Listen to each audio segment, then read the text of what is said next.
Hello dear students, કેમ છો? મજામાં છો બધા? ઓકે, ફરી પાછું તમારું હાર્દિક સ્વાગત છે તમારી અને માત્ર તમારી જ YouTube channel physics with Sameer મહેતામાં. ઓકે, આજે આપણે એક નવું ચેપ્ટર શરૂ કરવા જઈ રહ્યા છીએ, બરોબર? પાર્ટ 1 નું ચેપ્ટર નંબર 3, પ્રવાહ વિદ્યુત. બરોબર છે. ગુજરાત બોર્ડમાં અને નીટ JEEમાં સૌથી વધારે માર્ક ધરાવતું આ કન્ટેન્ટ છે. તો બસ બીજું કાંઈ નહીં, હારે હારે નોટ બનાવતા જાઓ. બહુ ઇઝી ચેપ્ટર છે. રેગ્યુલર વર્ક કરતા રહેશો તો આ ચેપ્ટરની અંદર તમારી માસ્ટરી આવી જશે અને cash mark for simple JEE or NEET. Okay, એટલું કોઈ ટ્વિસ્ટિંગ ચેપ્ટર્સ નથી, બહુ ઇઝી ચેપ્ટર છે, કરંટને લગતું છે.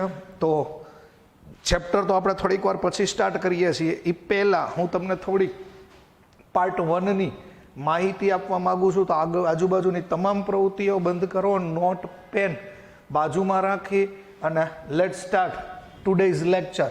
સિમ્પલ છે, તમે ભણો છો પ્રવાહ વિદ્યુત, પણ એ પહેલાંય તમારું જે ફિઝિક્સનો પાર્ટ 1 છે, પાર્ટ 1ની બુક છે, એને અંદર 8 ચેપ્ટર છે. 8 ચેપ્ટર. ઓકે, 8 ચેપ્ટર છે એ basically electromagnetic theory base chapter છે. જો શબ્દ મેં લખ્યા છે એ શબ્દને ધ્યાનથી સમજો. એને કહેવાય ઇલેક્ટ્રોમેગ્નેટિક થિયરી.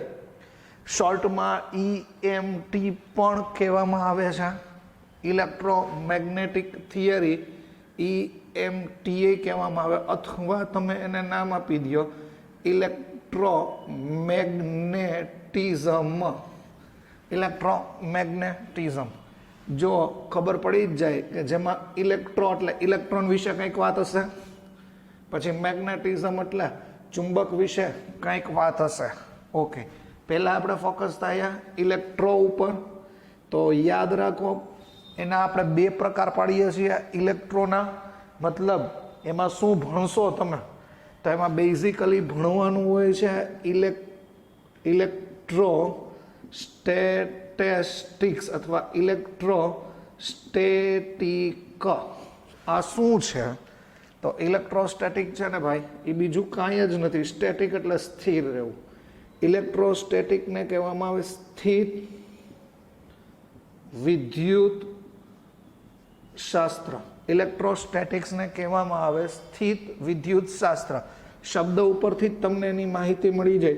સ્થિત વિદ્યુત શાસ્ત્ર એનો મતલબ એવો છે કે આની અંદર વિદ્યુત ભાર, જેને તમે બધા ઓળખો છો, વિદ્યુત ભાર છે એ રેસ્ટ પોઝિશનમાં હોય. રેસ્ટ પોઝિશનમાં એટલે વિદ્યુત ભાર સ્થિર હોય, ગતિ ન કરતો હોય.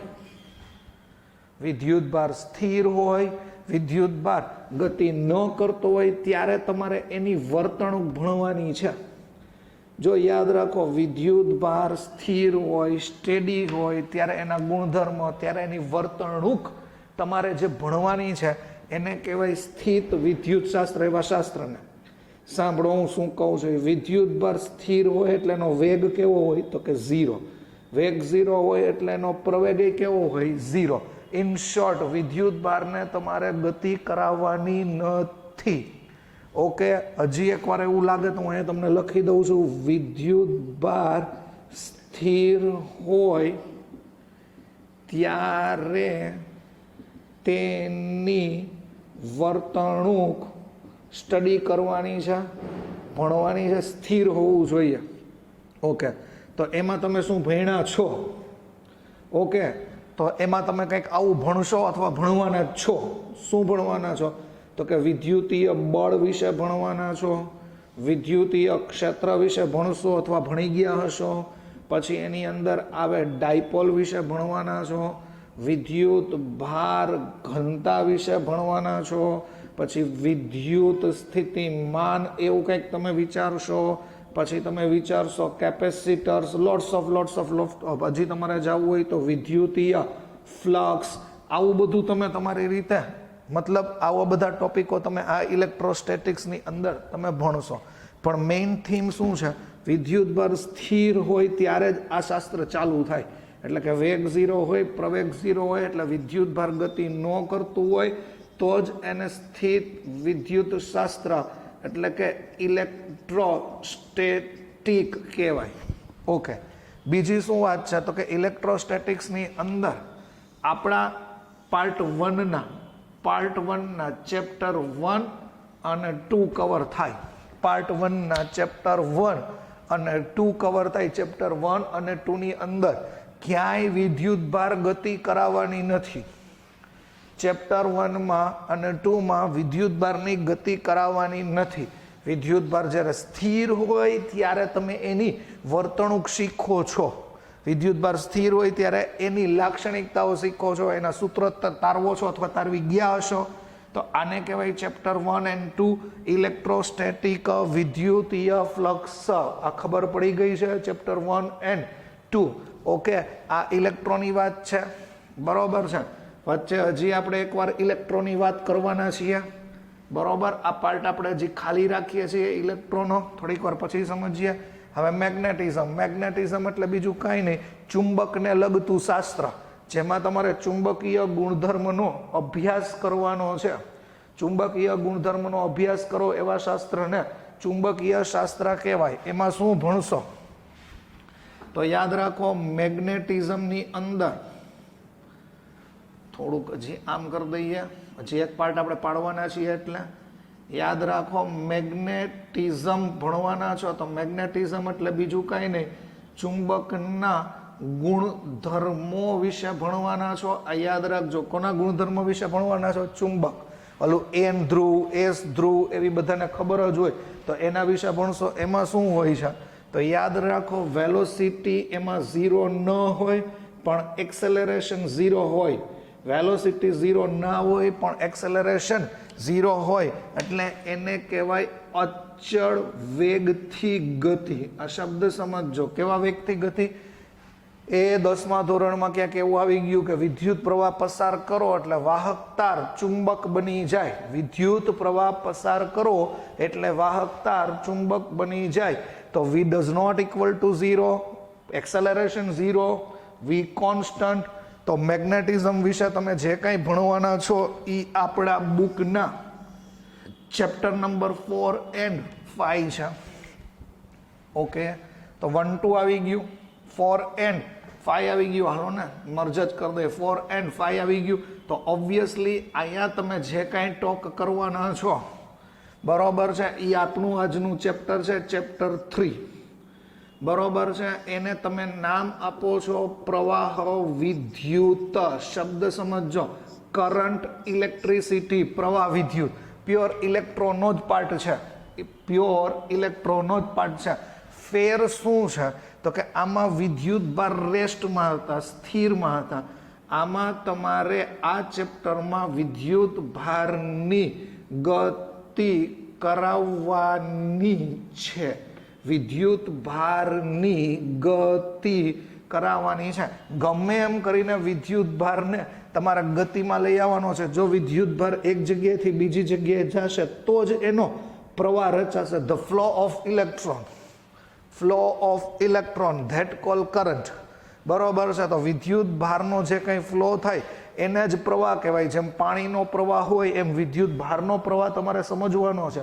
તો એમાં શું થશે તો કે કાંઈ નહીં, વિદ્યુતભારની ગતિ કરાવવાની છે તો શું થશે? સેમ વિદ્યુતભારની ગતિ કરાવી હોય, સપોઝ આ ક્યુ છે, તો વિદ્યુતભારની ગતિ એની મેળે ના થાય, તમારે એની ઉપર બળ લગાડવું પડે. એટલે એ બળની દિશામાં સ્થાનાંતર થાય એટલે વિદ્યુતભાર છે એ ગતિ કરશે. તો એમાંય કઈ શરત છે તો કે એમાંય એવું છે કે વેગ 0 નહીં હોય પણ એક્સેલરેશન 0 હશે, એટલે એમાં પણ તમે અચળ વેગથી જ ગતિ કરો છો. પ્રવેગી ગતિ ઇલેક્ટ્રોનની હમણાં ભણવાની જ નથી.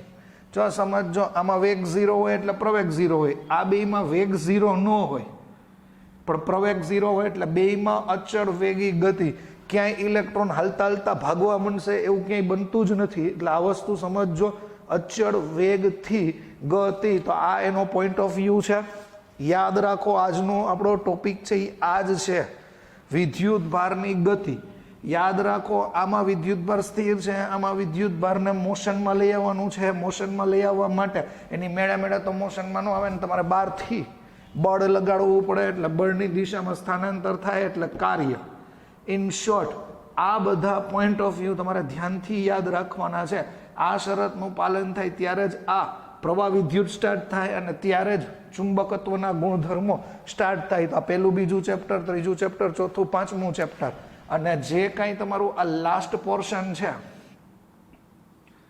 બરોબર છે એને કહેવામાં આવે છે EM વેવ્સ, એટલે કે એને કહેવામાં આવે ઇલેક્ટ્રોમેગ્નેટિક વેવ્સ. ઇન શોર્ટ આ પહેલું આ અને આ બધાનું કોમ્બિનેશન, પહેલું બીજું ત્રીજું ચોથું પાંચમું, એમાં જેમાં તમારે ઇલેક્ટ્રોના સમીકરણોની જરૂર પડશે, મેગ્નેટિકના સમીકરણોની જરૂર પડશે. એમાં શું હશે તો કે વેલોસિટી એ ઝીરો નહીં હોય, એક્સેલરેશન એ ઝીરો નહીં હોય. મતલબ આમાં તમે પ્રવેગી ગતિ ભણશો, પણ અત્યારે આપણે એની ઉપર ડીપમાં નથી જવું, એ વસ્તુની ચર્ચા જ નથી કરવાની, સિમ્પલ વાત છે. એમાં તમારું કન્ટેન્ટ થાય છે છઠ્ઠું ચેપ્ટર, સાતમું ચેપ્ટર ને આઠમું ચેપ્ટર. છઠ્ઠું ચેપ્ટર છે એને કહેવાય ઇલેક્ટ્રો મેગ્નેટિક ઇન્ડક્શન. ઇન્ડક્શન એટલે પ્રેરણ, વિદ્યુત ચુંબકીય પ્રેરણ છે. સાતમું ચેપ્ટર છે એ એસી વિદ્યુત પ્રવાહો એટલે એસી પ્રવાહો છે. આ યાદ રાખો, એસી પ્રવાહો, અલ્ટરનેટિંગ કરંટ, ઉલટ સુલટ પ્રવાહ વિશે ભણશો. અને આઠમું ચેપ્ટર છે એ વિદ્યુત ચુંબકીય તરંગો છે. આટલો તમારું કન્ટેન્ટ છે પાર્ટ 1 નું. ઓકે, સૌથી સરસ chapter chapter 3, chapter 1 and chapter 2. આ મોટા માર્કના કન્ટેન્ટ ધરાવતું ચેપ્ટર છે. જેમના ચેપ્ટરના માર્કે તમને લખાવી દઉં છું. યાદ રાખો, આમાં વેલોસિટી ખરેખર આ કન્ડિશન ફોલો થાય જ. વેલોસિટી એ ઝીરો ન હોય, એક્સેલરેશન એ ઝીરો ન હોય, પણ આની આપણે ચર્ચા કરતા નથી. તો આ યાદ રાખો, આ તમારા પાર્ટીશન છે જેમાં તમારે 6, 7 અને 8 ઇન શોર્ટ આ આખો પાર્ટ છે બરોબર છે. એ હું તમને કહી શકું કે આખા પાર્ટમાંથી નીટની અંદર મિનિમમ 40 માર્કના ક્વેશ્ચન પૂછાય છે. 40 માર્ક મતલબ 10 MCQ મિનિમમ 10 MCQs. ઓકે, આમાંથી ઘણા એવા ચેપ્ટર્સ છે જેમાંથી નીટમાં કાંઈ નથી પૂછાતું, પણ હું આખા પાર્ટની વાત કરું છું બરોબર છે. કારણ કે આધારિત ક્વેશ્ચન હોય છે 40, મતલબ કે તમારું મિનિમમ 20% કન્ટેન્ટ, આખા પેપરના 20% ભાર, આખા પેપરનો 20 થી 22% બોલો, 25% ભાર બોલો, એ આ તમારું પાર્ટ 1 છે. અતિશય સહેલું છે. સેમ નીટની વાત કરી તો સેમ JEE અંદર આટલા જ 20 થી 25% ગુણભારના આ ચેપ્ટર્સ છે.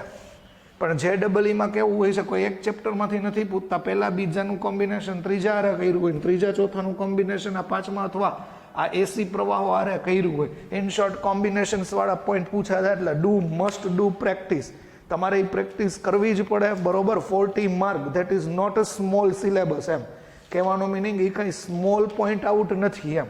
તો 40 માર્ક છે. જો તમારું આ પાર્ટ 1 પરફેક્ટ હોય, પાર્ટ 1 પ્રકાશનું ચેપ્ટર પરફેક્ટ હોય અને સેમ 1ના 2 થી માંડીને ગુરુત્વાકર્ષણ 8 ચેપ્ટર સુધી કમ્પ્લીટ હોય, ઓકે, તો તમારું નીટની અંદર કે JEE અંદર સિલેક્શન કોઈ રોકી ના શકે.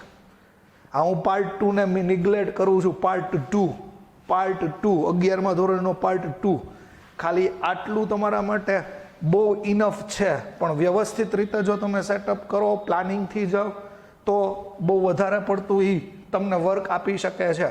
હું અહીંયા માર્કિંગ એ લખી દઉં છું, તમે લખી દેજો. Chapter 1, chapter 2, chapter 3. Okay, chapter 1ના માર્કિંગ છે તમારી અનુક્રમણિકા જ્યાં હોય ને લખી નાખજો. 7 માર્ક છે, 8 માર્ક છે. ચેપ્ટર 3ના 10 માર્ક છે. ચેપ્ટર 3 આપણે જે ચાલુ કરીએ છીએ એના 10 માર્ક છે. ચેપ્ટર 4, તો ચેપ્ટર 4ના છે એ 7 માર્ક છે. ચેપ્ટર 5 નાનું છે. ચેપ્ટર 6 આ બધાના માર્કિંગ રેશિયો છે એ ઓછા છે. ચેપ્ટર 5ના માર્કિંગ છે 4 અને આ ચેપ્ટર 6ના માર્કિંગ છે એ 5 છે. ઓકે, ચેપ્ટર 7 અહીંયા હું લખી દઉં છું. ચેપ્ટર 7 એસી કરંટ છે એના 8 માર્ક છે અને ચેપ્ટર 8 અતિશય નાનું, અતિશય થિયોરોટિકલ છે. મોસ્ટ ઓફ એમાંથી દાખલા જ પૂછાય છે, તો એના જસ્ટ 3 માર્ક છે. આ ગુજરાત બોર્ડ માટેના પોઈન્ટ ઓફ વ્યૂ છે. ચેપ્ટર 8, 7 બધાયના માર્કિંગ સિસ્ટમ મેં લખી દીધી છે. આ બ્લુ પ્રિન્ટ પ્રમાણે આમાંથી આટલું જ પૂછાય છે, એ ફિક્સ છે. ઓકે, તો હજી આપણે આપણા ચેપ્ટર નંબર 3ની શરૂઆત કરીએ એ પહેલાં આ વસ્તુ તમારા મગજમાં સેટ કરી નાખજો કે ચેપ્ટર 3માં વિદ્યુત ભારને ગતિ કરાવવાની છે.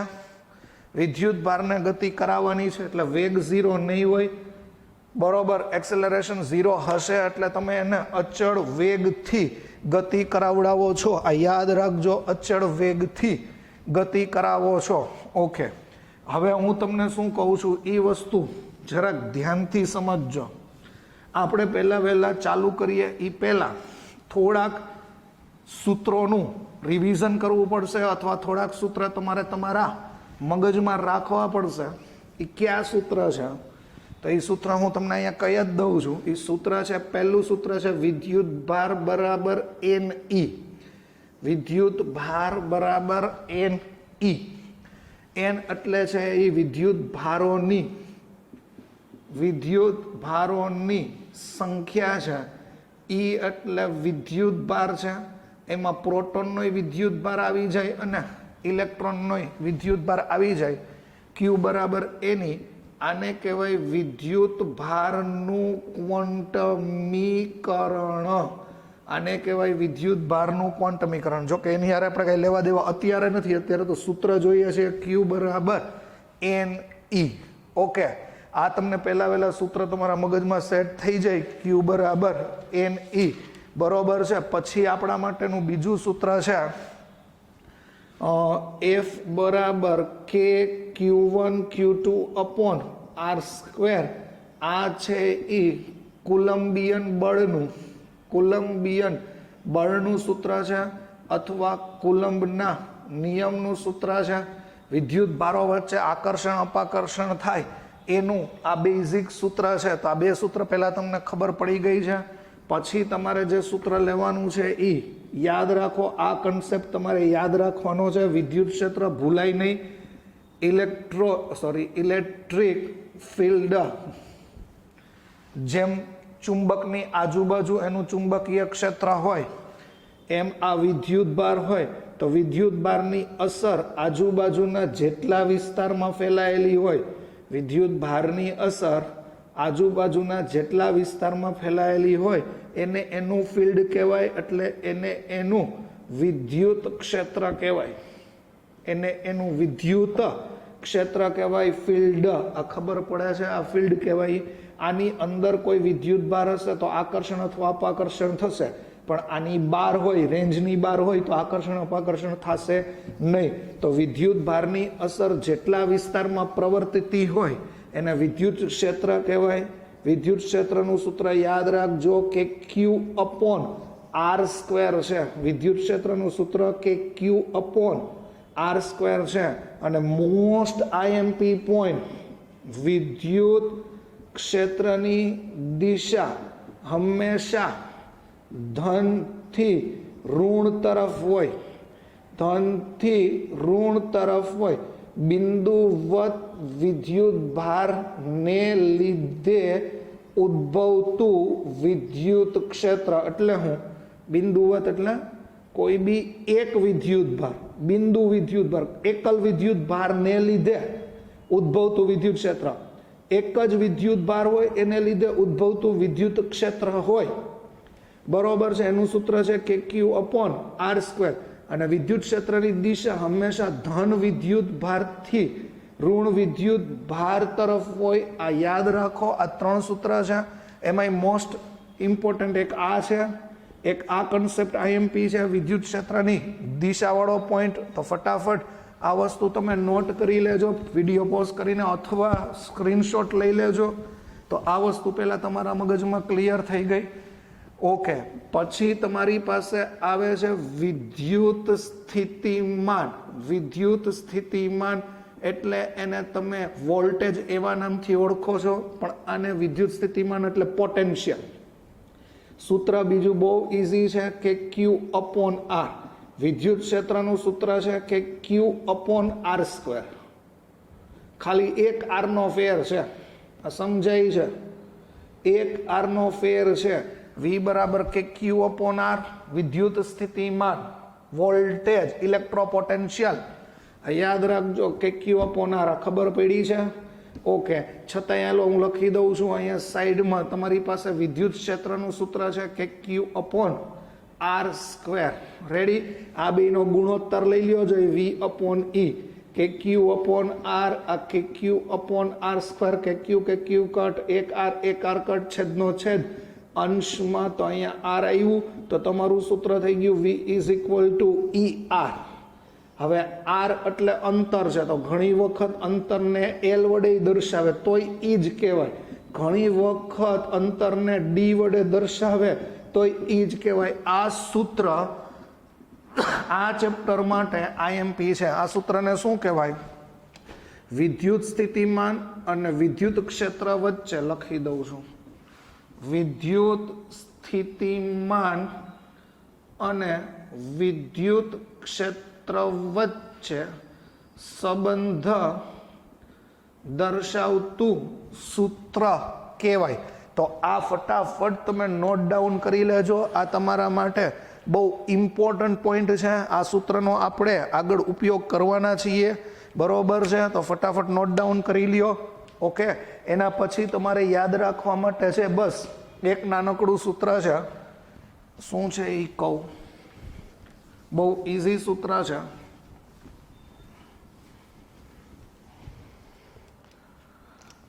જો ધ્યાનથી સમજજો, જ્યારે વિદ્યુત ભારને વિદ્યુત ક્ષેત્રમાં મૂકવામાં આવે ત્યારે વિદ્યુત ક્ષેત્ર દ્વારા વિદ્યુત ભાર પર લાગતું બળ, ઇન શોર્ટ વિદ્યુત ક્ષેત્ર દ્વારા વિદ્યુત ભાર ઉપર લાગતું બળ, વિદ્યુત ક્ષેત્ર દ્વારા વિદ્યુત ભાર પર લાગતું બળ. સિંપલ સૂત્ર है F बराबर QE.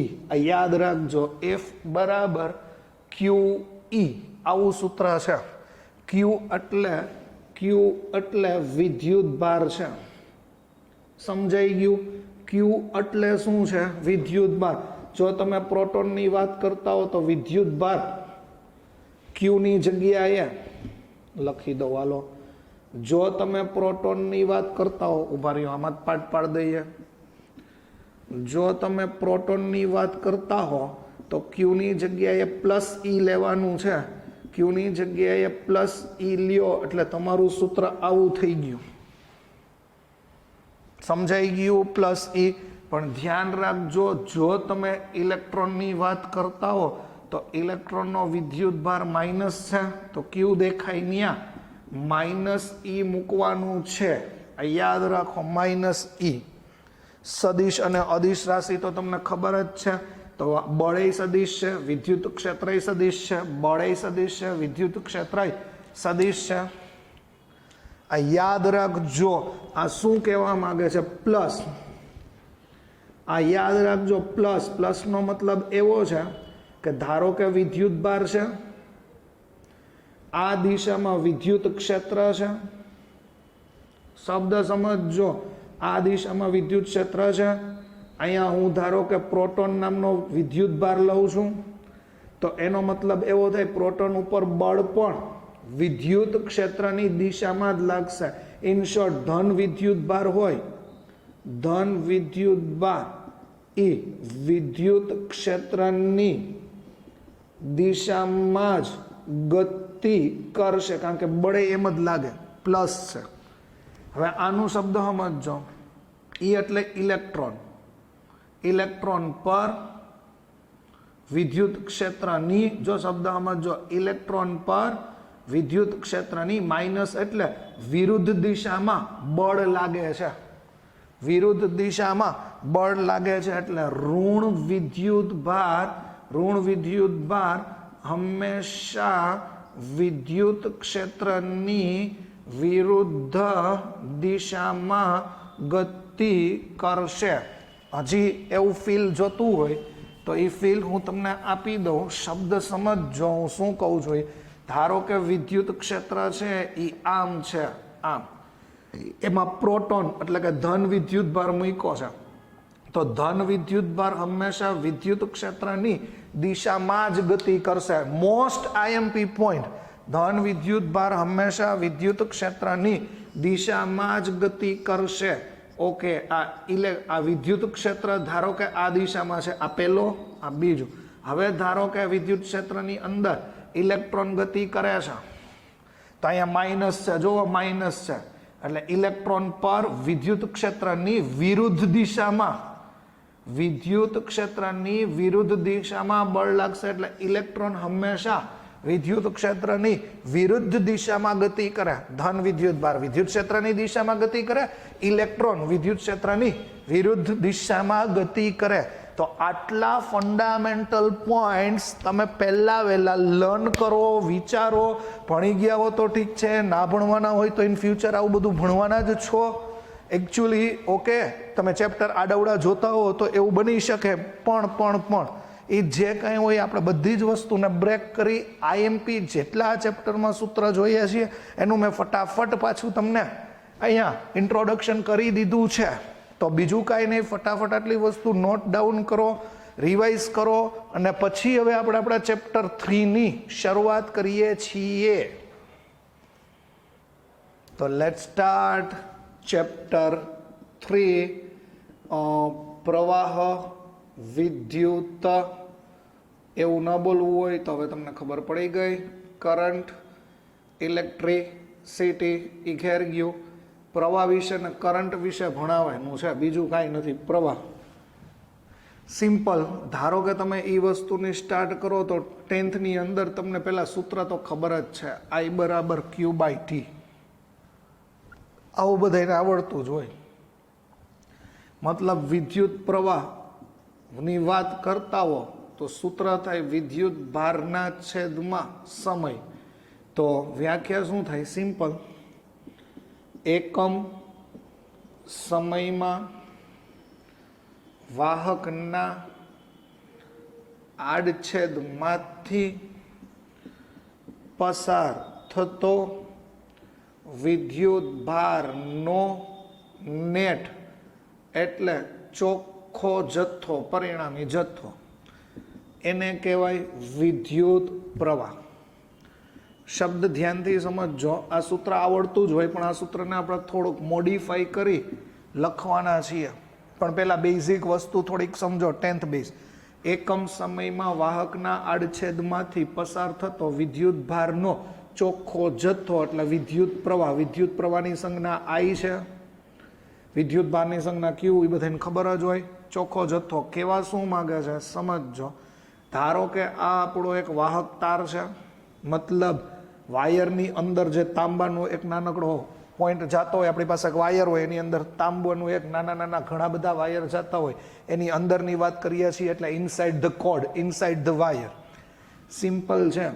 આ વાહકના આડછેદમાંથી એકમ સમયમાં કેટલો વિદ્યુત ભાર પસાર થાય છે, બરોબર? આની અંદરથી કેટલો વિદ્યુત ભાર પસાર થાય છે એકમ સમયમાં, બરોબર છે? તે વિદ્યુત ભારના ચોખ્ખા જથ્થાને તમે વિદ્યુત પ્રવાહ કહો છો. હજી આકૃતિને આપણે ડીપમાં સમજશું. ઓકે, તો આટલી વસ્તુ ખબર પડી ગઈ. બેઝિક માહિતીમાં એન્ટ્રી મારો. I બરાબર Q/T.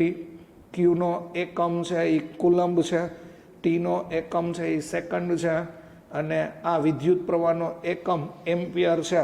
તો આવું સૂત્ર થઈ જાય, 1 એમ્પિયર બરાબર 1 કુલંબના છેદમાં 1 સેકન્ડ. તો 1 એમ્પિયરની વ્યાખ્યા થઈ જાય.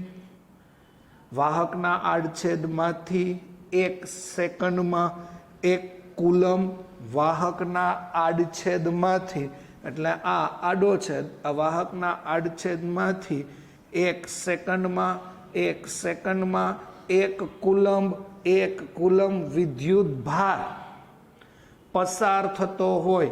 1 સેકન્ડમાં 1 કુલંબ વિદ્યુત ભાર પસાર થતો હોય તો વહેતો પ્રવાહ તો વહેતો પ્રવાહ 1 એમ્પિયર છે તેમ કહેવાય. હજી એકવાર વાત રિપીટ કરી દઉં છું.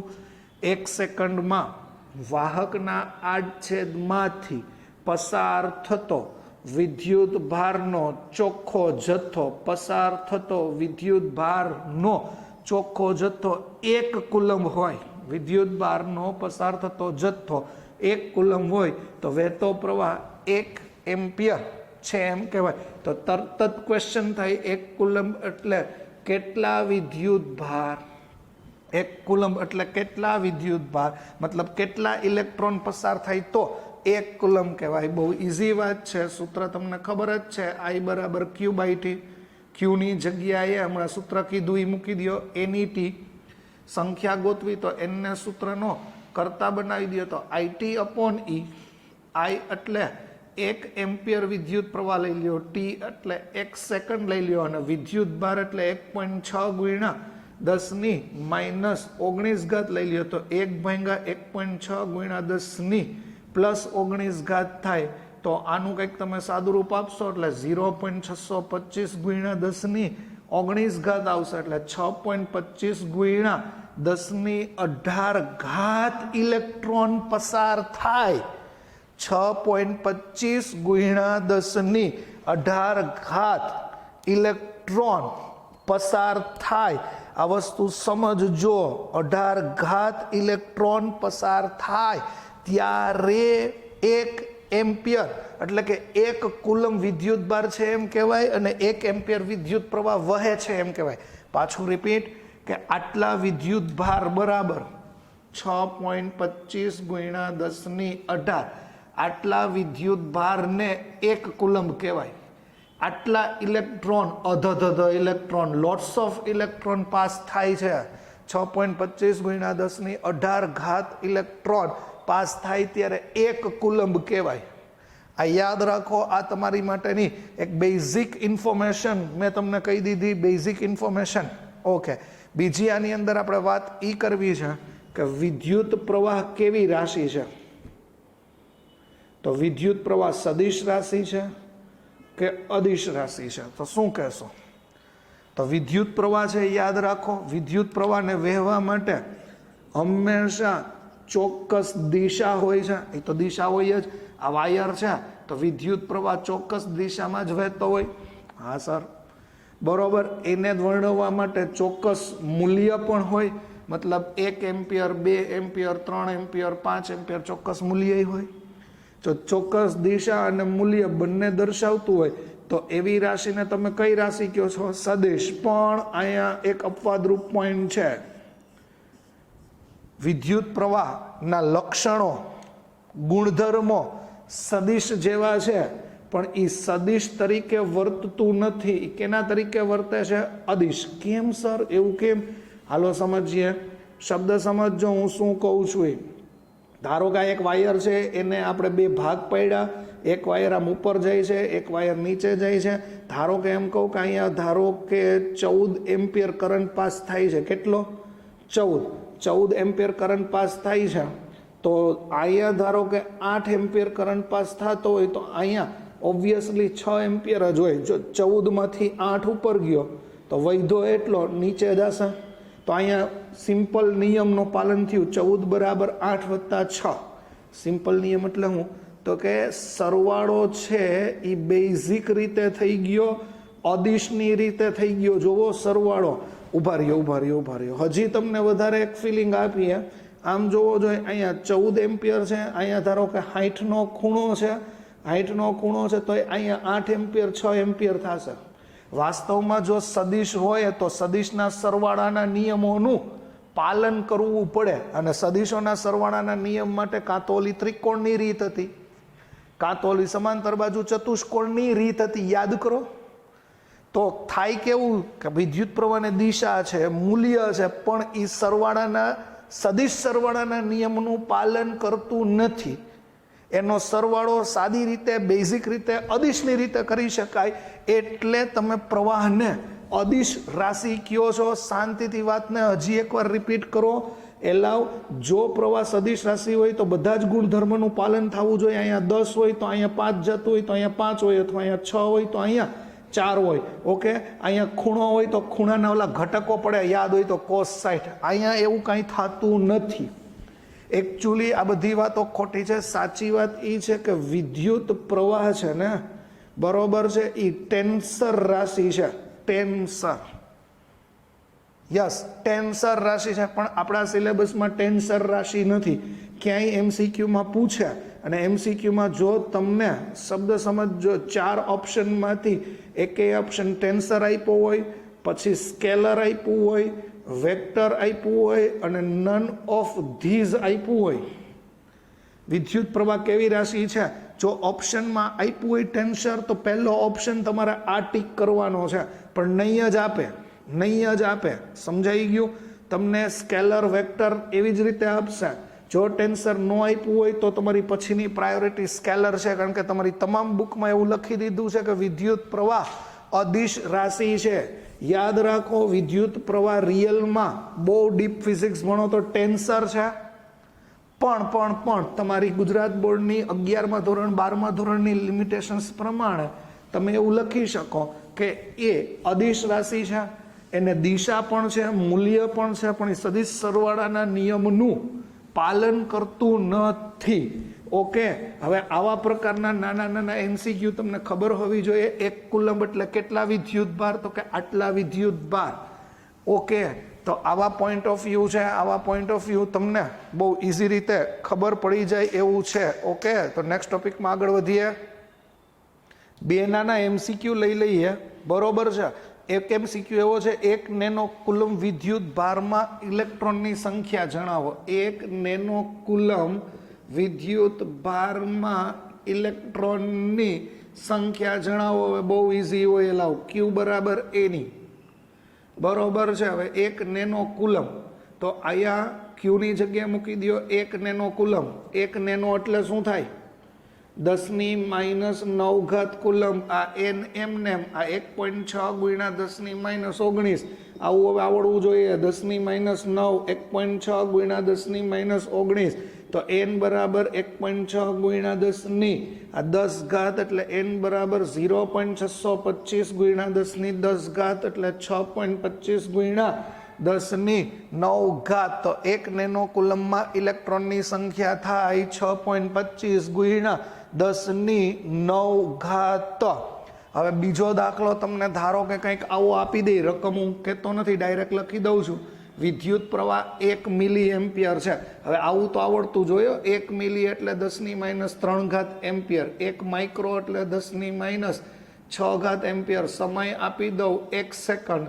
તો ઇલેક્ટ્રોન અથવા વિદ્યુત ભારની સંખ્યા ગોતો. તો સૂત્ર તમારી પાસે રેડી છે. I બરાબર Q/T.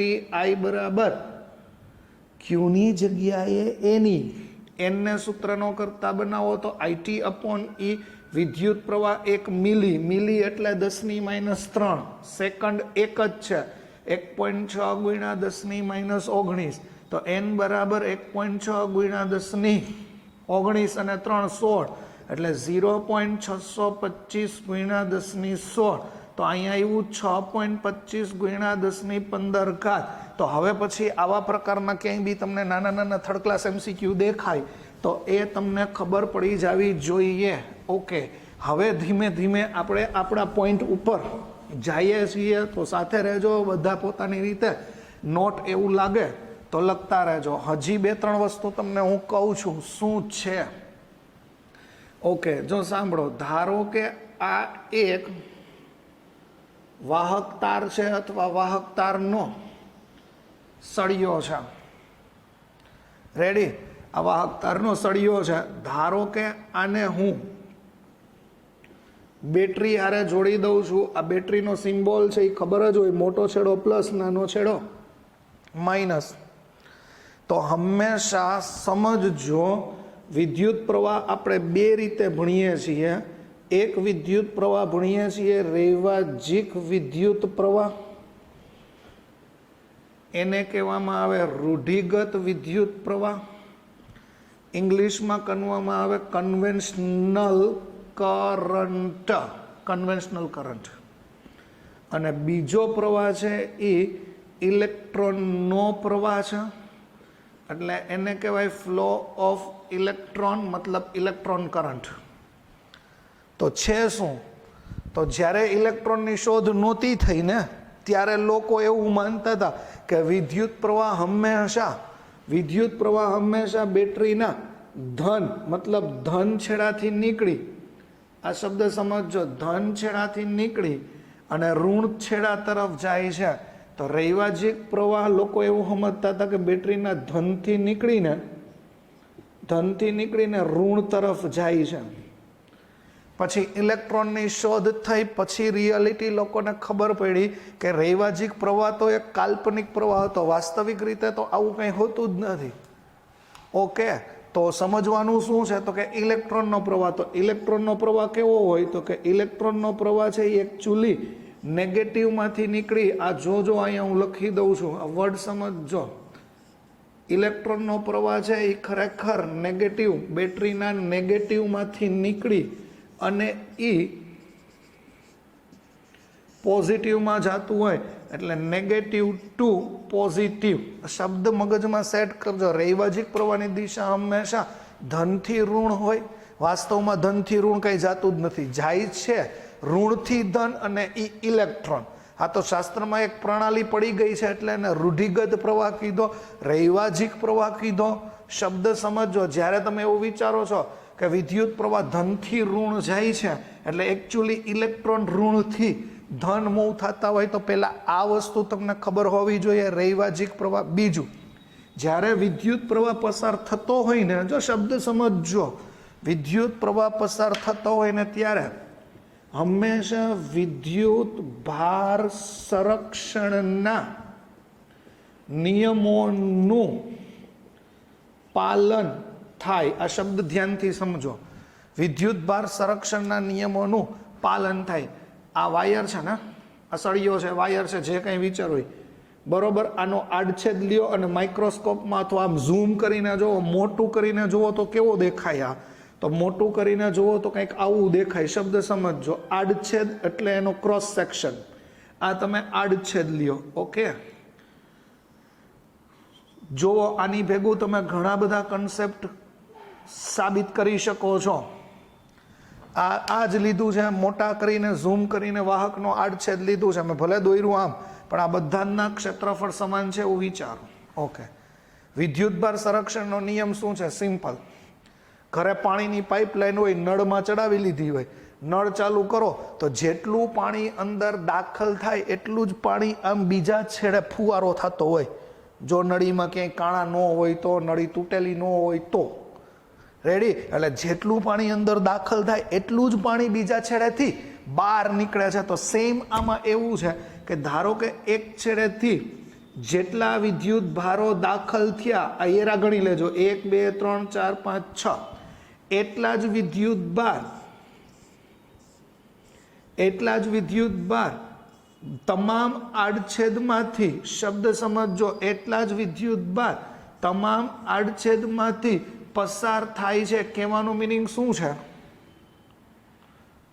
જોઈ લેજો. 1 2 3 4 5 6, 1 2 3 4 5 6, 1 2 3 4 5 6, 1 2 3 4 5 6. આનું આવે જેટલા વિદ્યુત ભાર એક છેડેથી દાખલ થાય, ધારો કે એક છેડેથી 10 વિદ્યુત ભાર દાખલ થયા, તો બીજે છેડેથી 10 વિદ્યુત ભાર જ બહાર નીકળશે. અંદર કાંઈ વિદ્યુત ભારનો સંગ્રહ નથી થતો, વિદ્યુત ભારનો નાશ નથી થતો, કે વિદ્યુત ભાર ગાયબ નથી થઈ જતો. જેટલા વિદ્યુત ભાર એક છેડેથી અંદર દાખલ કરો એટલા જ વિદ્યુત ભાર બીજા આડછેદમાંથી બહાર નીકળશે. ઇન શોર્ટ, ક્યાંય વિદ્યુત ભારનો સંગ્રહ નથી થતો, નાશ નથી થતો, એટલે કે વિદ્યુત ભારના સંરક્ષણના નિયમોનું પાલન કરે છે. તો યાદ રાખો, જેટલા સમયમાં, જેટલા, જો સમજો, 1 સેકન્ડમાં 10 વિદ્યુત ભાર આ આડછેદમાંથી પસાર થયો, તો બીજી જ સેકન્ડે આમાંથી એટલો જ વિદ્યુત ભાર પસાર થાય, તો એને વિદ્યુત ભાર સંરક્ષણનો નિયમ કહેવામાં આવે છે. હજી એક તમને કન્સેપ્ટ કહું છું. આજ ધારો કે સુવાહક છે, તમારા ઘરમાં ક્યાંક લોખંડનો ટુકડો હોય, લોખંડનો ટુકડાને હાથમાં પકડો,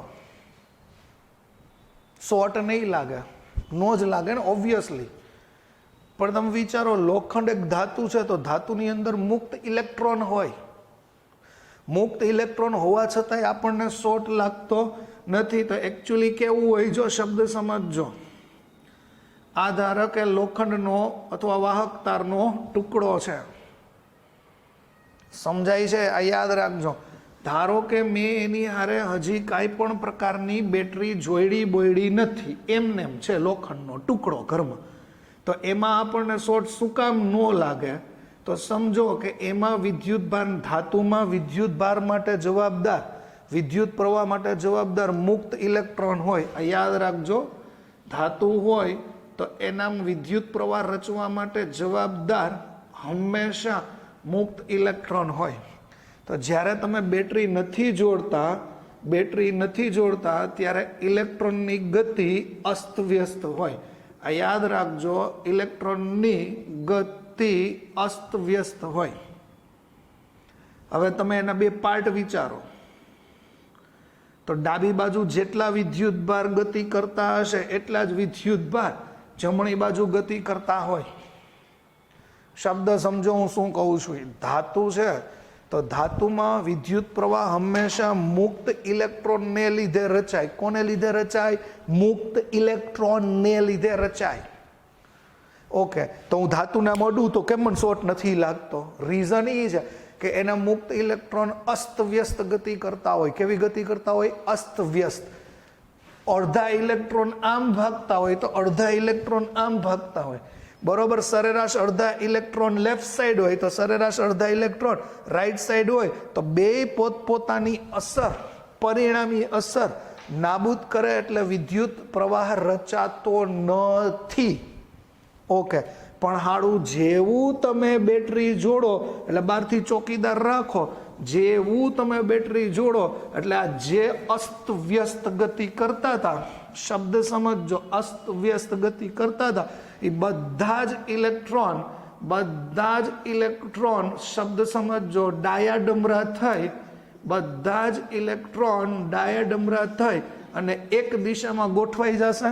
એક છેડેથી બીજા છેડે એનો ફ્લો થશે એટલે આપણને વિદ્યુત પ્રવાહ મળશે. ધ્યાનથી સમજો, ઇલેક્ટ્રોનની ગતિ મેં ઋણથી ધન આપી છે. ઇલેક્ટ્રોનની ગતિ મેં ક્યાંથી ક્યાં આપી છે? ઋણથી ધન. રિપીટ, બેટરી ન જોડેલી હોય તો સુવાહકમાં વિદ્યુત ભારો અસ્તવ્યસ્ત ગતિ કરતા હોય, અડધા લેફ્ટ સાઈડ ભાગતા હોય, અડધા રાઈટ સાઈડ ભાગતા હોય, એટલે પરિણામી પ્રવાહ રચાતો નથી. પણ જેવી મેં બેટરી જોડી એટલે બધા જ ઇલેક્ટ્રોન એક દિશામાં ગતિ કરવા માંડ્યા. એકચ્યુઅલી હોય શું ખબર છે? બેટરી જોડો ને બેટરી, ત્યારે બેટરી વિદ્યુત ભારને ઉર્જા આપતું હોય. બેટરી ગતિ ન કરાવતું હોય, બેટરી વિદ્યુત ભારને ઉર્જા આપતું હોય એટલે ઇલેક્ટ્રોનની મૂવમેન્ટ થતી હોય. તો આ વસ્તુ પહેલાં તમે તમારા મગજની અંદર ઉતારો, સેટ કરો. મેં તમને શું કીધું છે એ વસ્તુ ધ્યાનથી સમજો. ઓકે, પછી મૂવ થાય છે નેક્સ્ટ ટોપિક ઉપર. તો એમસીક્યુ માટેનો પોઈન્ટ ફટાફટ જોઈ લઈએ. જુદા જુદા પ્રકારના દ્રવ્ય હોય તો વિદ્યુતનું વહન કઈ રીતે થાય? સિમ્પલ છે, યાદ રાખો, કાંઈ જ નથી. વાહક એટલે ધાતુ તત્વ હોય, સુવાહક હોય, તો એમાં વિદ્યુતનું વહન હંમેશા મુક્ત ઇલેક્ટ્રોનને લીધે થતું હોય. કોને લીધે થતું હોય? મુક્ત ઇલેક્ટ્રોન એટલે એને કહેવામાં આવે ફ્રી ઇલેક્ટ્રોનને લીધે થતું હોય. ફ્રી ઇલેક્ટ્રોન એટલે શું? તો કે ન્યુક્લિયસના બંધનમાંથી મુક્ત થઈ ગયેલા ઇલેક્ટ્રોન્સ. ન્યુક્લિયસના બંધનમાંથી મુક્ત થઈ ગયેલા ઇલેક્ટ્રોન્સ, બરોબર છે, એને ફ્રી ઇલેક્ટ્રોન્સ કહેવામાં આવે. મુક્ત ઇલેક્ટ્રોન ખબર જ હોવી જોઈએ. જે લોકોને ના ખબર હોય એ જુઓ. ધારો કે હું સોડિયમ પરમાણુનું ઉદાહરણ લઉં તો 11 પ્રોટોન હોય, બરોબર. તો પહેલી કક્ષામાં 2 ઇલેક્ટ્રોન હોય, બીજી કક્ષામાં 1 2 3 4 5 6 7 8, 8 ને 2 10, અને આ બાહ્યતમ કક્ષામાં 1 ઇલેક્ટ્રોન હોય જે ન્યુક્લિયસના બંધનમાં હોય. તમે જો બહારથી ઉર્જા આપો, બરોબર છે, બહારથી ઉર્જા આપો અને આ ઇલેક્ટ્રોનને ન્યુક્લિયસના બંધનમાંથી મુક્ત કરાવી દો તો આ ઇલેક્ટ્રોન ફ્રી ઇલેક્ટ્રોન તરીકે વર્તે અને એ ફ્રી ઇલેક્ટ્રોન છે એને મુક્ત ઇલેક્ટ્રોન કહેવાય, મુક્ત વિદ્યુત ભાર કહેવાય. એ વિદ્યુત પ્રવાહનું વહન કરતો હોય.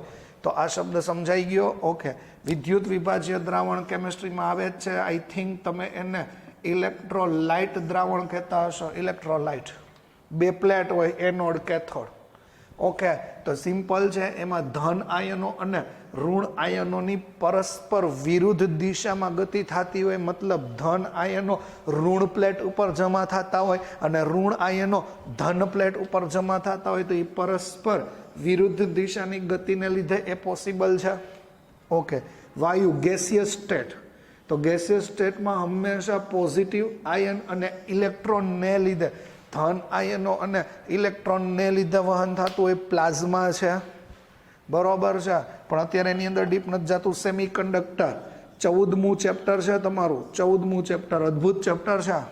સેમી કન્ડક્ટરમાં વિદ્યુતનું વહન ઇલેક્ટ્રોન અને હોલ દ્વારા થાય. એને HALL પણ કહેવાય, હોલ દ્વારા થાય. હોલ એટલે કાંઈ નહીં, ધારો કે આ ઇલેક્ટ્રોન છે, આ ઇલેક્ટ્રોન છે અહીંથી મુક્ત થઈ ગયો, અહીંથી મુક્ત થઈ ગયો, તો અહીંયા શું હોય? ખાલી જગ્યા. બસ આ ઇલેક્ટ્રોનની ખાલી જગ્યાને જ તમારે શું કહેવાનું છે? હોલ. વધુ પાછું ત્યારે ભણશું, આ સિલેબસમાં નથી, પણ just for your information. Superconductor, અતિવાહકો, અત્યારનો સૌથી વધારે રિસર્ચનો ટોપિક. અતિવાહકો, સુવાહક કરતાંય વધારે પાવરફુલ સુપર કન્ડક્ટર. એમાં વિદ્યુતનું વહન, આ કોપર નથી લખ્યું, કોપર નથી લખ્યું, કુપર પેરને લીધે થાય. વૈજ્ઞાનિકનું નામ છે કુપર. બરોબર છે, એને મતલબ કુપર પેર એટલે શું?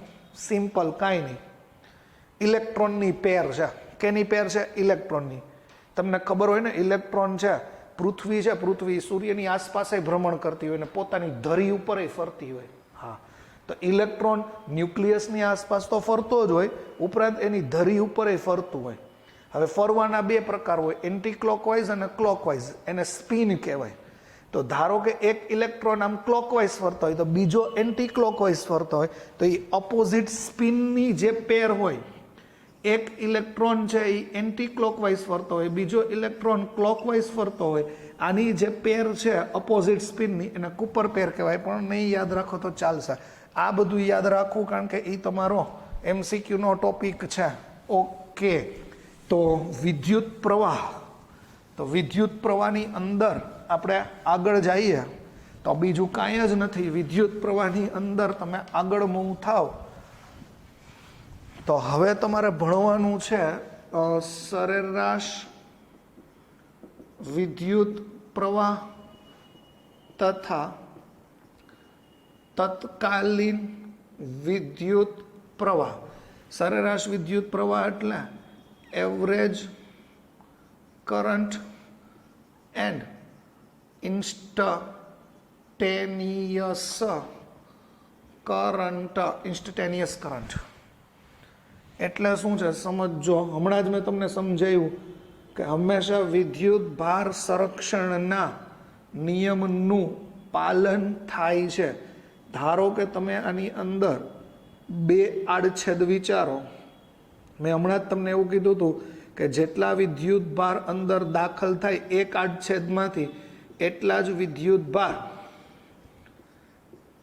વિદ્યુત ભાર તમામ આડછેદમાંથી 1 2 3 4 5 6 1 2 3 4 5 6 એટલા જ વિદ્યુત ભાર તમામ પ્રકારના આડછેદમાંથી પસાર થશે. ઓકે, ધારો કે અહીંયા તમે ટી સમય લ્યો, અહીંયા ટી પ્લસ ડેલ્ટા ટી સમય લ્યો, અહીંયા ટી સમય લ્યો, ટી કરતાં થોડોક વધારે સમય લ્યો, અને પસાર થતો વિદ્યુત ભારનો જથ્થો ડેલ્ટા ક્યુ લ્યો.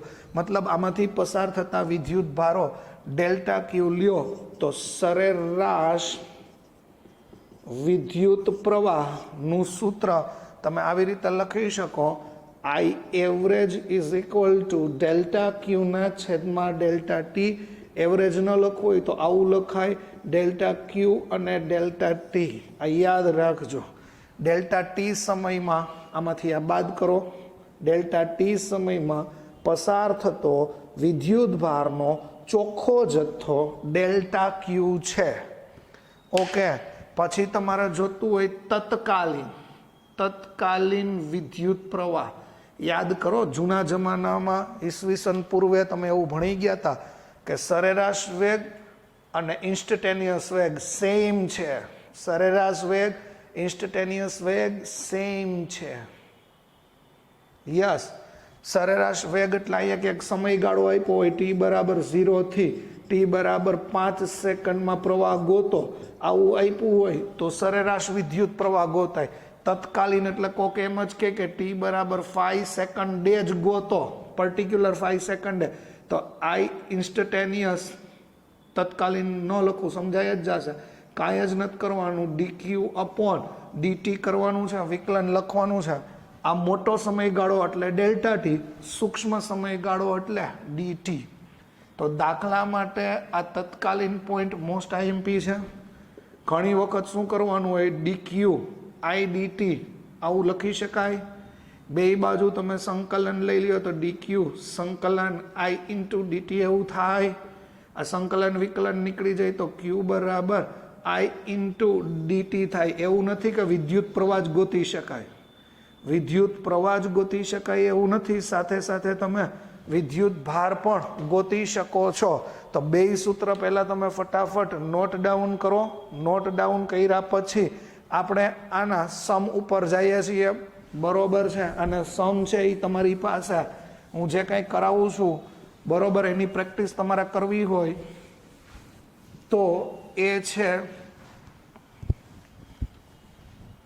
એસએલ અરોરામાંથી 1 થી 8 ઉદાહરણ છે. ઉપરાંત એના એક્સરસાઇઝના છે, ટેસ્ટ યોર સેલ્ફ છે એના છે 1 થી 8.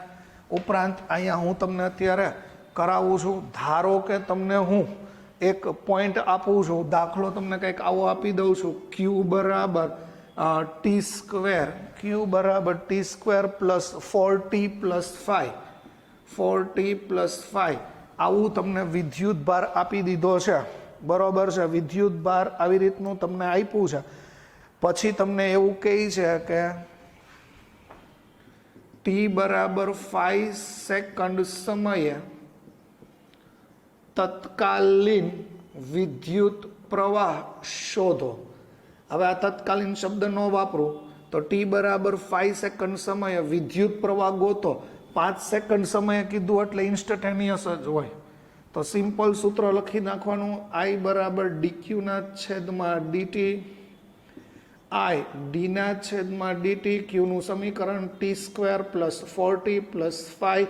વિકલનના નિયમો યુઝ કરો, ઘાત આગળ, ઘાતમાં 1નો ઘટાડો 2t, પછી અહીંયા 4tનું વિકલન 1, અચળ પદનું વિકલન 0, તો 2t પ્લસ 4 આ થઈ ગયું. ઓકે, હવે આમાં ટી બરાબર કેટલી સેકન્ડ સમય કીધું તો 5 મૂકી દો. તો આઈ ઇઝ ઇક્વલ ટુ 10 વત્તા 4, તો I is equal to 14 ampere current pass at the 14 ampere current pass at the with second. કેટલી સેકન્ડ કીધી છે જોવો જોઈએ, મારી કંઈ ભૂલ થાય છે, મેં 5 સેકન્ડ સમય કીધું છે. ઓકે, તો 5 સેકન્ડ સમયની વાત આખી ક્લિયર થઈ ગઈ છે. તો 14 જવાબ આવી ગયો. ઓકે, જો તો આનું ઇન્ટરપ્રિટેશન આપણે એટલું જબરદસ્ત કરીએ છીએ ને કે આવું તમે ઇમેજિન નહીં કરી શકો. જુઓ તો ગ્રાફ ઉપર આની વસ્તુ વિચારો તો 2t પ્લસ 4, ઉભા રહ્યો, I is equal to 2t plus 4 છે ને, એ રેખાના સમીકરણ જેવું છે. Y is equal to mx plus C. તો વાય અક્ષ ઉપર તમે વિદ્યુત પ્રવાહ લ્યો, એક્સ અક્ષ ઉપર સમય લ્યો, જોયું ક્યાંથી ક્યાં જવું જોઈએ. સી એટલે અંતઃખંડ છે 4 સેકન્ડનો, એટલે તમારો ગ્રાફ છે એ આવો આવશે. આ છે એ તમારો અંતઃખંડ છે વાય અક્ષ ઉપરનો, તો એ સી બરાબર શું થયું 4, એમ બરાબર 2. એમ બરાબર 2 નો મતલબ કે સ્લોપ તમારો 2 છે. સ્લોપ એટલે ઢાળ, ઢાળ એટલે ટેન થીટા છે એ 2 છે. તો અહીંયા હું આનો ઢાળ ગોતું તો મને 2 મળે. આટલું ઇન્ટરપ્રિટેશન, ખાલી સૂત્ર નથી, તમે આ વસ્તુનું ઇન્ટરપ્રિટેશન જબરદસ્ત રીતે કરો તોય થઈ જાય. ધારો કે હું આની અંદર એમ કહું ટી બરાબર 3 સેકન્ડ સમયે, તો 3 સેકન્ડ સમયે તો ખાલી અહીંયા 3 મૂકવાનું, તો 3 2 6, 6 4 10 એમ્પિયર, તોય આવું જ થશે, કારણ કે જુઓ 2t પ્લસ 4 જ છે. ઓકે, હવે હું ધારો કે તમને આની અંદર જ, દાખલાની અંદર જ એમ કહું કે સરેરાશ પ્રવાહ ગોતવું છે, તો ટી બરાબર 0 થી ટી બરાબર કેટલી સેકન્ડ લેશું આપણે, 4 ને 8. એક કામ કરીએ, t બરાબર 0 થી t બરાબર 2 સેકન્ડના ગાળામાં સરેરાશ પ્રવાહ શોધો.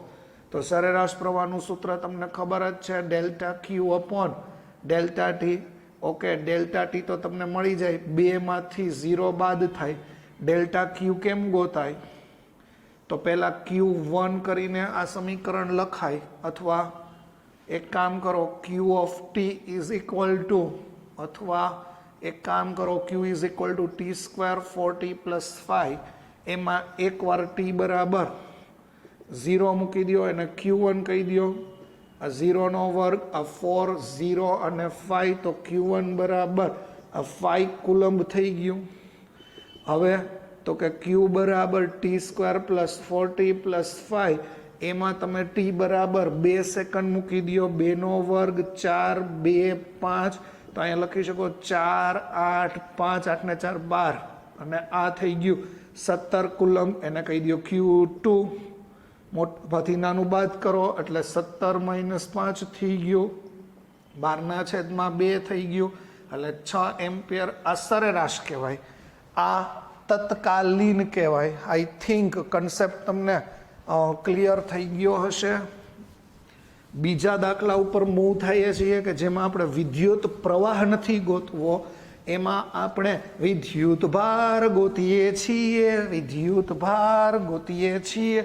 વિદ્યુત ભાર ગોતવાના 2 દાખલા આપણે જોઈએ. ઓકે, તો કેવી રીતનું કરશો વિદ્યુત ભાર ગોતવા માટે? ધારો કે ઉદાહરણ 2 માં હું તમને એવું કહી દઉં છું કે I બરાબર ટી સ્ક્વેર પ્લસ 1 આવું આપી દીધું છે. Find the charge from the cross section. લખી દઈએ, find the charge from cross section which is flow થાય છે એ ગોતો. સમય આપી દઉં, ટી બરાબર 0 ટુ ટી બરાબર 3 સેકન્ડનો ગાળો. ટી બરાબર 0 થી 3 સેકન્ડનો ગાળો. વિદ્યુત ભાર ગોતવાનો છે ટી સ્ક્વેર પ્લસ 1. ઓકે, હાલો ચાલુ કરો. I બરાબર dq by dt, yes sir. dq બરાબર I dt, યસ સર. સંકલન બે side dq I dt, yes sir. dq નું સંકલન q, યસ સર. I ની કિંમત લખી નાખો, T square plus 1 into dt, અને અપ્લાય લિમિટ 0 થી 3 અપ્લાય લિમિટ કરી નાખો. તો q બરાબર, હવે શું કરશું? કાંઈ નહીં, જેમ સંકલન થતું એ કરવું જ પડે. T square into DT in the 1 bracket. ઉભા રહ્યો, સિમ્પલ કરી નાખો. ડીટીને અંદર ગુણ નાખો તો T square into DT plus આ ડીટી, આ ટીને અંદર ગુણ્યું, સેપરેટ સંકલન આપી દો, સેપરેટ. તો ક્યુ ઇઝ ઇક્વલ ટુ 0 થી 3 ટી સ્ક્વેર ડીટી પ્લસ 0 થી 3 ડીટી. તો ટી સ્ક્વેરનું સંકલન ટી ક્યુબ બાય 3, આ 3 અને 0. ડીટીનું સંકલન ટી, હવે એ તો આવડતું જ હોય, શીખડાવવાનું નથી. અપર લિમિટ મૂકો, 3 ઘનના છેદમાં 3 માઇનસ લોઅર લિમિટ.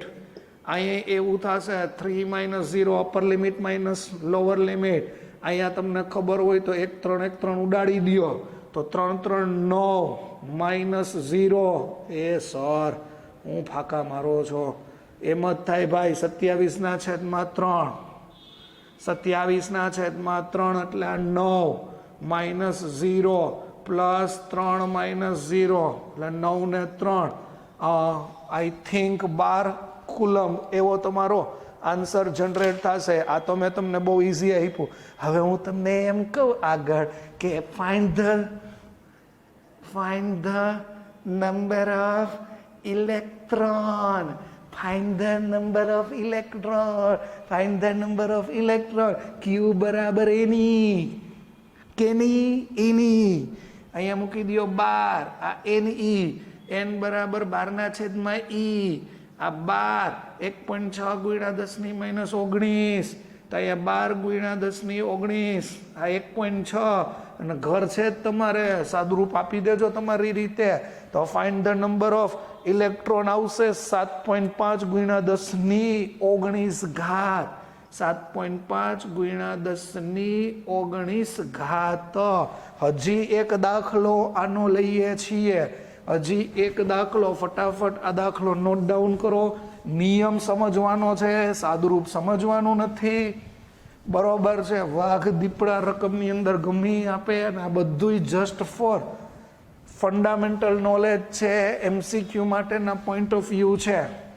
ઓકે, તો નેક્સ્ટ દાખલો આપણે કયો લઈએ છીએ એ જોઈએ. નેક્સ્ટ દાખલાની અંદર તમે સપોઝ એન્ટ્રી મારો તો દાખલો આપણે લઈએ છીએ I બરાબર 40 સ્ક્વેર પ્લસ, લેટ્સ રકમ ચેક કરી લઈએ એકવાર. 40 square plus 8t plus 4, 8t plus 4. આ તમને આપ્યું છે કરંટ. બરોબર છે, કરંટ આપ્યું છે. Find the Q. Find the ક્યુ બે વખતના પોઈન્ટ ઓફ વ્યૂ લઈએ. બરોબર છે. ફાઇન્ડ ધ ક્યુ t બરાબર 0 થી 5 સેકન્ડ લખી દો હાલો ને. Find the Q at t is equal to 0 to t is equal to 5 second. સેમ દાખલો રિપીટ છે. I તો છે જ તમારી પાસે. I is equal to dq by dt. વિદ્યુત ભાર ગોતવો તો dq ના સૂત્રનો કરતા બનાવી દો. હવે તો આવડે જ.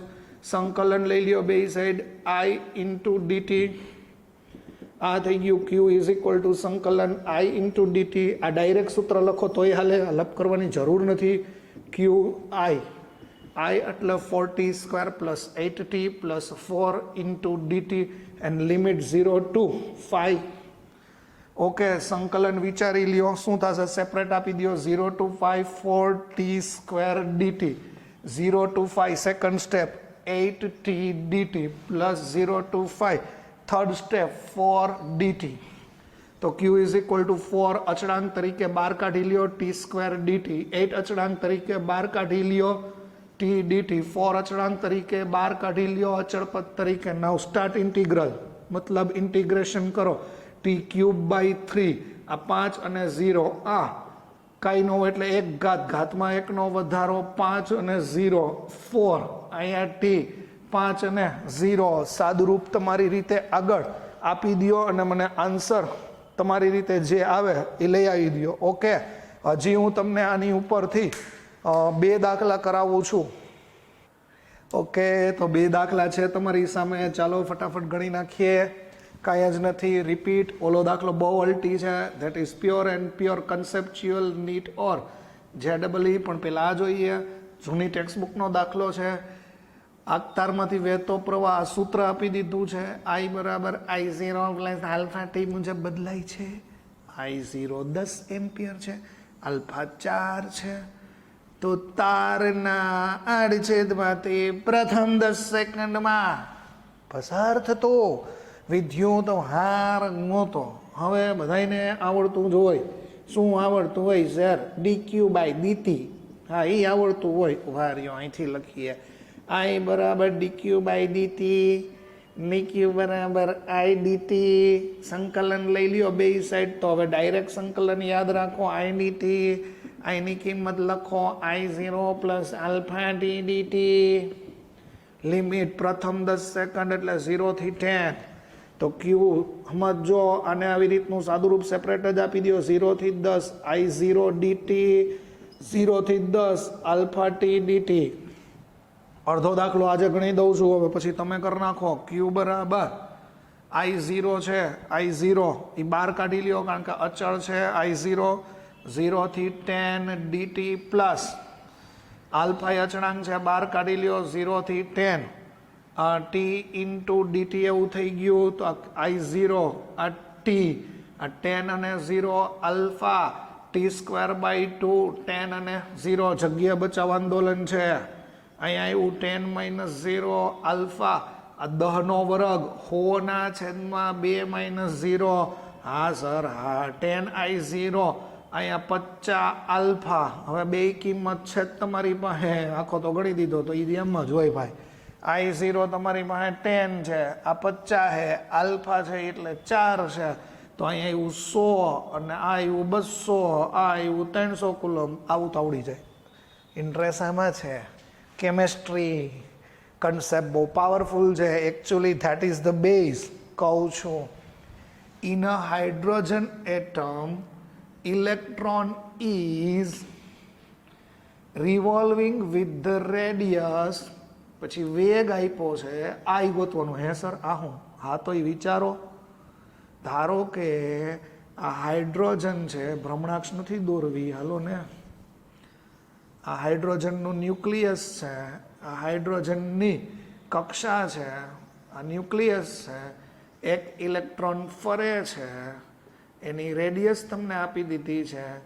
વેગ જે તે બિંદુએ દોરેલા સ્પર્શકમાં હોય એ તમને આપી દીધું છે. તો આ ઇલેક્ટ્રોન ફરે છે, ફ્લો ઓફ ઇલેક્ટ્રોન. તો પ્રવાહ ગોતો. હાય હાય, તમને જુઓ રેડિયસ આપ્યું છે એંગસ્ટ્રોમ 5.3 × 10⁻11. આ એંગસ્ટ્રોમ લેવલ થાય. વેગ તો જુઓ 2.2 × 10⁶ મીટર પ્રતિ સેકન્ડ. અને કરંટ ગોતવાનું કીધું છે. કેમ ગોતશું હે? દાખલામાં કાંઈ હોતું જ નથી. ફિઝિક્સના MCQ એટલે બસ જસ્ટ યોર યુઝ બ્રેઇન, બીજું કાંઈ ન હોય. I = Q. એક ભ્રમણ પૂર્ણ કરે, એક રાઉન્ડ પૂરું કરે ત્યારે લાગતો સમય એટલે એને આવર્તકાળ કહેવાય. એટલે આ ટી મૂકીએ, સ્મોલ ટી નહીં. શું કરશું સર? બુદ્ધિ બળદિયા. સોરી સર એવું કહો માં નહીં કહું. સાંભળો, અહીંયા સાદું વેગનું સૂત્ર મૂકો. હીટ તો આપી છે. વેગ બરાબર ઇલેક્ટ્રોને કાપેલું અંતર છેદમાં લાગતો સમય એટલે આવર્તકાળ જેટલો. હા સર, કેટલું અંતર કાપશે? એક રાઉન્ડ મારે એટલે એના પરિઘ જેટલું 2πr. જો r અને v આપ્યું છે. હવે આમાં ટી ને સૂત્રનો કરતા બનાવો તો 2πr/v થઈ ગયું ઇક્વેશન 1. હવે આવ્યું I બરાબર Q/T. આ Q અને T ની કિંમત મૂકી દો. 2πr અને v છેદનો છેદ અંશમાં QV 2πr. હવે સાંભળો, હાઇડ્રોજન એટમ માટે સૂત્ર થાય Q બરાબર એની. હાઇડ્રોજનમાં એક જ ઇલેક્ટ્રોન હોય એટલે આ E, તો Q બરાબર E થાય ને. તો હાઇડ્રોજનમાં સમજાણું ઉભારી અહીંયા લખી દઉં. જોજો, I બરાબર EV ના છેદમાં 2πr. આ હાઇડ્રોજન માટે છે. બીજા અનધર એટમ હોય તો NeV/2VR, NeV/2πr. આ યાદ રાખજો. That is the IMP shortcut for hydrogen. બાકી Q બરાબર એની મૂકી દેવું, આગળ નહીં કરાવવું. આ જો E આવડતું હોય 1.6 × 10⁻19. VRU 2π ખબર હોય, RRU સાદુરૂપ આપીને જવાબ લઈ આવો. 1.6 નિયર અબાઉટ 1.6 મિલી એમ્પિયર. એ ગમે એમ કરીને એટલો જવાબ 1.6 નહીં આવે, સોરી 1.06 મિલી એમ્પિયર એવું આવશે. કેમેસ્ટ્રીમાં ડીપમાં નથી લઈ જાવ. બાકી જુઓ તો આ વેગ જુઓ તો વેગ 2.2 10⁶ 22 × 10⁵. ખબર પડે ને, લાખોમાં આવે. 1 સેકન્ડમાં લાખો મીટર અંતર કાપે. તમે ઇલેક્ટ્રોનનું સ્થાન કેમ નક્કી કરો? આમ જો તે ઝૂમ નક્કી જ ન થાય. સ્થાન નક્કી ન થાય. એટલે વેગ નક્કી કરવા જાવ તો સ્થાન નક્કી ન થાય. સ્થાન નક્કી કરવા જાવ તો વેગ નક્કી ન થાય. યસ, હાઇઝનબર્ગ અનિશ્ચિતતાના સિદ્ધાંતનું આ બેઝિક છે. વેગ તો જો ઝૂમ કરતો ઇલેક્ટ્રોન ભાગ્યે. આ ખબર પડી? ઓકે, તો આજના લેક્ચરનો ખાલી last MCQ, best MCQ. So start. નાનકડો MCQ but best MCQ for JEE NEET concept. Okay, સૂત્ર છે, થોડુંક ધ્યાન રાખજો. ધારો કે મેં તમને એક રિંગ આપી છે. રિંગનો આકાર નિયમિત હોય, મારો નથી, બરોબર? રિંગ નિયમિત આકાર હોય એટલે આ ધારો કે અહીંયા ત્રિજ્યા એ ન ખબર પડે ને તો સાયકલનું પૈડું લઈ લ્યો. સાયકલનું પૈડું સર આવું ન હોય તો મને નહીં ખબર હે, પણ વિચારો. આ બધાય ધારો કે એના આરા છે, સ્પોક્સ છે, તો ત્રિજ્યા તો ઓલવેઝ હરખી જ હોય. હા, ધારો કે એ ઓમેગાથી ફરે છે. જો ચાક ગતિ ઇન્વોલ્વ કર્યું, આની પહેલાના દાખલામાં રેખીય ગતિ મતલબ ત્રીજું ચેપ્ટર v બરાબર 2πr/t ઇન્વોલ્વ કર્યું, આમાં ચાક ગતિ ઇન્વોલ્વ કરીએ છીએ. સર હું ઇન્વોલ્વ કરશો? એ જ ફિઝિક્સ છે, એ જ સમજો. આ બધી જગ્યાએ આટલા કન્સેપ્ટ મિક્સઅપ કરવાને એ બહુ નાની વાત નથી હો. That is the much more practice. અમારી એ પ્રેક્ટિસ એવડી હોય ત્યારે જ આ થઈ શકે. ધારો કે આની ઉપર આવી રીતે મેં ધન વિદ્યુત બાર પાથરી દીધો છે. તમે ઇલેક્ટ્રોન પાથરો તો મને વાંધો નથી હો, પણ ધન વિદ્યુત બાર પથરાય સારું લાગે, દેખાય, એમ રૂપકડું લાગે. તો ધન વિદ્યુત બાર પાથરી દીધો છે, પછી આ પૈડું આમ ઓમેગાની સ્પીડથી આમ ફરે છે. તો આ ગોતો. આ વિદ્યુત બાર છે ને એ લેમડા જેટલો છે. વિદ્યુત બાર લેમડા જેટલો નથી, એકચ્યુઅલી લેમડા છે એ શું છે તો કે વિદ્યુત ભારની રેખીય ઘનતા છે. યાદ કરો, મેં તમને એકવાર આવું શીખડાયું હતું. લેમડા એટલે એકમ લંબાઈ દીઠ દળ. સળિયાવાળા ચેપ્ટરમાં, દ્રવ્યમાન કેન્દ્રવાળા ચેપ્ટરમાં ઈસવીસન પૂર્વે આવું શીખાતા. યસ. તો અહીંયા દળની વાત હતી, ત્યાં અહીંયા વિદ્યુત ભારની વાત છે. તો લેમડા છે એ વિદ્યુત ભારની રેખીય ઘનતા છે. તમારે વિદ્યુત પ્રવાહ ગોતવો છે. કેમ ગોતશો? પહેલાં તો તમને એટલી ખબર પડવી જોઈએ, ઓમેગાની સ્પીડથી ફરે છે તો ઓમેગાનું એક સૂત્ર છે 2π/t. હા સર, એવું તો છે જ. પછી એક સૂત્ર અપ્લાય કરી દેવાય, I બરાબર Q/T. હા સર, આમાં ટીને સૂત્રનો કરતા બનાવો તો 2π/ω થઈ જાય. તો આને નામ આપી દો ઇક્વેશન 1. હા, હવે જો મને ટી મળી ગયું, હવે ગમે એમ કરીને મને ક્યુ મળી જાય તો થઈ જાય. તો ક્યુ છે ને એ લેમડા ઉપરથી મળે. ધ્યાનથી સમજજો. એકમ લંબાઈ દીઠ દળ, તો એને દળ ઘનતા કહેવાય. અહીંયા વિદ્યુત ભારની વાત છે તો અહીંયા ક્યુ લખાય. તો ક્યુ બરાબર લેમડા ઇન્ટુ એલ થાય. ઓકે, લંબાઈ કેટલી લેશો? વિદ્યુત ભાર કેટલા ઉપર પથરાયેલો છે તો કે પરિઘ ઉપર પથરાયેલો છે, તો લંબાઈ લેશો 2πr. રિપીટ, લેમડા બરાબર Q/L. ક્યુના સૂત્રનો કરતા બનાવ્યો લેમડા એલ. વિદ્યુત ભાર કેટલી લંબાઈ ઉપર છે તો કે પરિઘ ઉપર છે, તો 2πr. તો ક્યુ મળી ગયું, ટી મળી ગયું, મૂકી દો અને MCQ કન્સેપ્ચ્યુઅલ પૂરો કર્યો.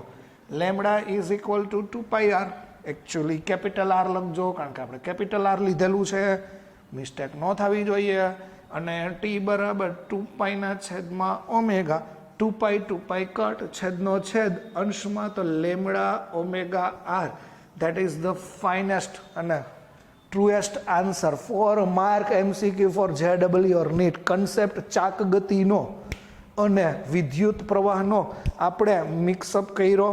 ઓકે, તો બસ હવે આજના લેક્ચરની આપણે પૂર્ણાહુતિ કરીએ છીએ. મોટો લેક્ચર થઈ ગયો છે. રિવાઇઝ કરો. ફરી પાછા નવા લેક્ચરમાં આવા જ જબરદસ્ત JEE નીટના ટોપિક સાથે આપણે મળીએ છીએ. Till then, goodbye. Stay at home, stay safe. Bye by.